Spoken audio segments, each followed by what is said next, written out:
Hi viewers, once again, you're welcome to Judiciary Tutorial. This is a platform where social studies is taught the simple way. I give you tips and methods or different strategies that you can employ in your teaching or learning activities. And I make sure you become the best performer in your class. In this video, I'm going to talk about the republics. Now, for those of you who have followed me closely, you realize that I've been capturing a lot of things about Ghana's political history. I've made videos concerning the colonization and national development, our journey, the coming of the colonial masters or the Europeans. We've seen so many events. We entered independence and nationhood, and that side looked at the chronological events and how the things started from the usage of the colonial constitutions, that's Clifford, Gettysburg, Alan Burns, Aden Clark.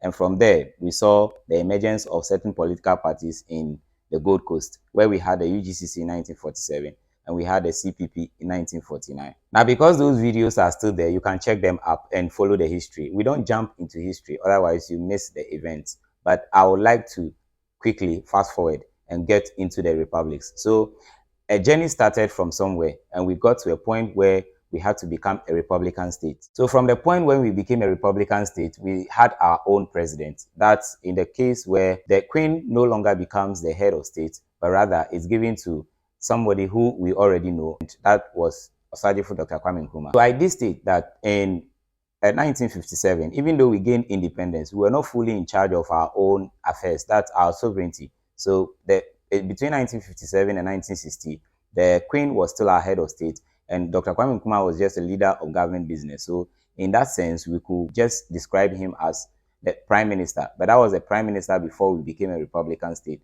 So when we gained republic, we became a republican state in 1960, the 1st of July.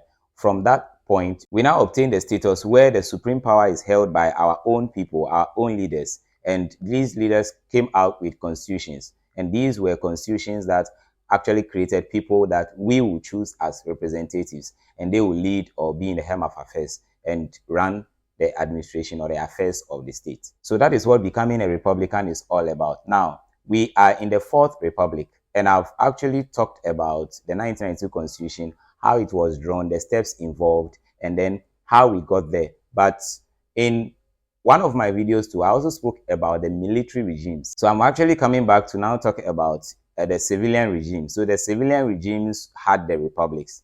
So we've had, if we are in the Fourth Republic, it means that we've had the First Republic, the Second Republic, the Third, and we are currently in the Fourth. So that is why the 1992 Constitution of Ghana is also referred to as the Fourth Republican Constitution, which means that you can call the First Republican Constitution the 1960 Constitution, and then the Second Republican Constitution will be described as the 1969 Constitution, and the Third Republican Constitution will be described as the 1979 Constitution. So you note those years. Now you see the gap. 1960, 1969, before we had another republic. That means that some events took place over there. So that was where the coups started and the military regime started coming in.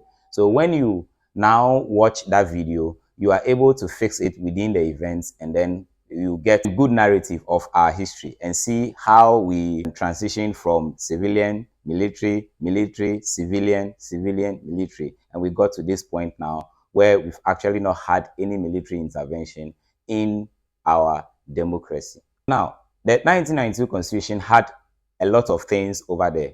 The provisions are there and they are clear. They were actually formed on the basis of some of the things. You know, I always say that when you want to create a new thing, actually, you need to look at samples and you see what were good about the things that were good about the old sample. Then you pick aspects of that, or the positive things from there, and use it to create a new one. And then the bad ones that you think you have to reject, you do reject them.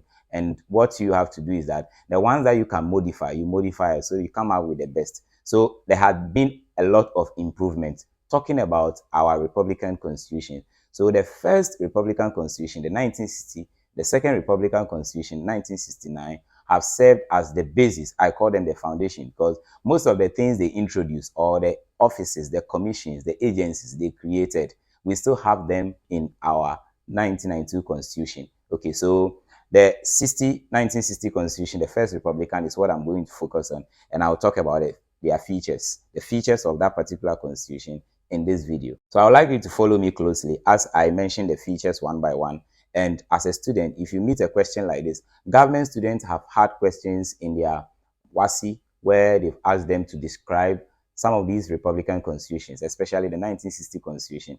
When you check the past questions, you meet them there. When it comes to the basic school level, what they've done this time, the new curriculum had actually brought it in the second year, the basic 8. So they are studying it. And when you look at how they've arranged it, it's a build-up of what they've already learned or done in Form 1 concerning the independence and nation and our journey, the political events that occurred, and what led us to where we are today. So this government, which was the Convention People's Party, the CPP, because they were in charge and before the colonial masters finally left and we became a Republican state, Nkrumah was made the president. Now, he had to form his government with a lot of people and he started appointing his cabinet. He had these people around him. Akko Eje was there as interior minister. J.B. Ezwa was there. N.R. Welbeck was there. Krobo Eduse was there. Yeboah Afare. All these people were there and they worked with Nkrumah as ministers or in the cabinet, and they make sure that administration of that 1960 was run smoothly. Now, so what I've told students to do is that anytime they ask you to describe any of the Republican constitutions, always remember the 3 arms of government. So those 3 can be your key point for you. But you don't just write what is happening currently because there's been changes. What the arms of government maybe were doing in the 1960 could be slightly different from what we are seeing today or currently. So you need to still go back and read what happened. Now let's start with the executive arm of government. So you can state a point that the 1960 or the first Republican Constitution created the presidency, which was the executive. And the presidency of the executive was headed by just one person. In government, we call that system a monocephalous executive. So monocephalous executive means that one person is there in the presidential system, and that person is the head of state and at the same time the head of government. Mono stands for one.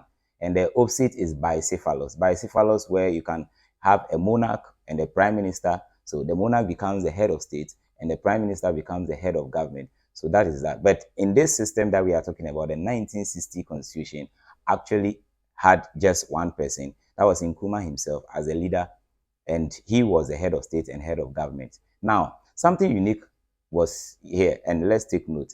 When you look at the executive, we know that traditionally today as we speak, we have the executive formulating policies and then implementing laws, okay? And they don't make laws. The function or the role of lawmaking is or lies in the hands of the legislature. But what was seen in the 1960 constitution, the president was given a lot of powers and the president could make laws. The president made the laws and then also was able to or had the power to appoint the cabinet, had the power to appoint even judges, which we still see today. But what happened then was that even when he appointed judges, he had the power to also fire them. What we see today is different.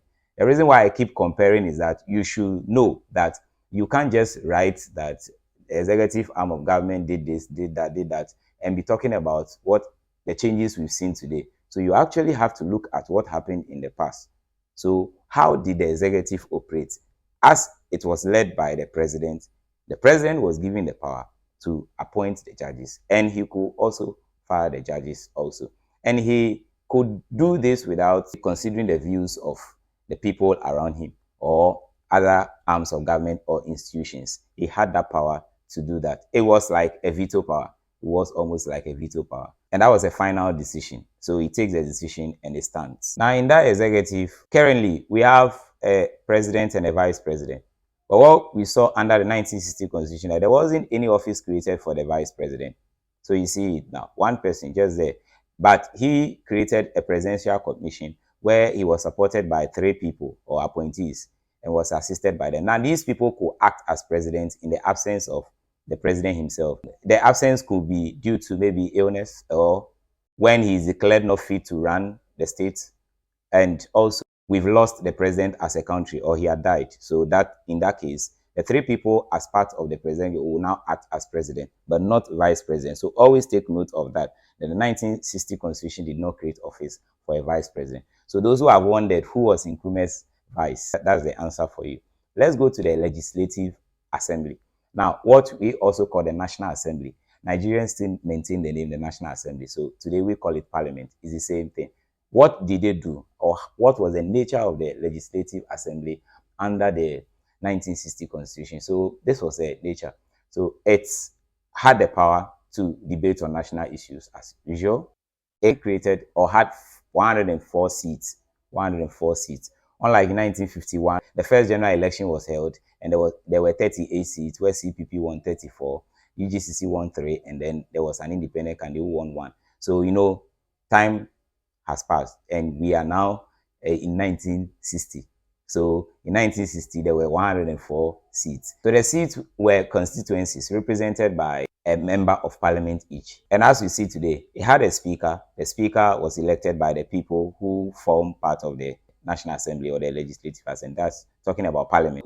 The main thing they were able to do, or they were tasked to do, was actually make sure that they promote the agenda of the African unity. So most of the issues were discussed over there because that was one of the things that was on the heart of Dr. Kwame Nkrumah. He had international ambition or global ambition. So he wanted to do something that, as Ghana has gained independence, we set an example, laid a strong foundation to also bring other African countries together and become one as a continent.